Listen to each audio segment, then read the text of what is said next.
আলাইকুম। আজকে দেখাচ্ছি কলা দিয়ে অসম্ভব মজার পিঠা। আমরা প্রথমে একটা ডিম এবং কিছু পাকা কলা আর আমরা সামান্য একটু পানি দিয়ে ব্লেন্ড করে নিচ্ছি। তারপরে আমরা এর মধ্যে সামান্য একটু লবণ এবং পরিমাণ মতো চিনি আর সামান্য একটু বেকিং পাউডার দিয়ে আমরা এখানে 1 কাপ চালের গুঁড়া এবং 1 কাপ ময়দা দিয়ে আমরা একটা শক্ত ডো তৈরি করে নিচ্ছি। নিয়ে আমরা বেলে এটা মোটামুটি মোটা রেখে এটা রুটি বানাবো।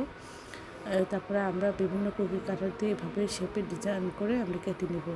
যদি আপনাদের কাছে ডিজাইনের কোনো কিছু না থাকে তাহলে আপনারা সন্দ বা টুথপিক দিয়ে ডিজাইন করতে পারেন। এছাড়া স্টিলের গ্লাস দিয়ে গোল করে এই পিঠাটা তৈরি করে নিতে পারেন।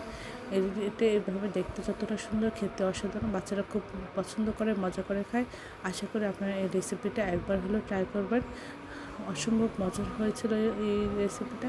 সবাই আমার চ্যানেলটি লাইক এবং শেয়ার দেবেন, সাবস্ক্রাইব করবেন এবং প্রয়োজনকে বেশি বেশি করে শেয়ার দেবেন। আমার চ্যানেলে সব রকমের রান্নার রেসিপি রয়েছে, আশা করি সবাই দেখবেন।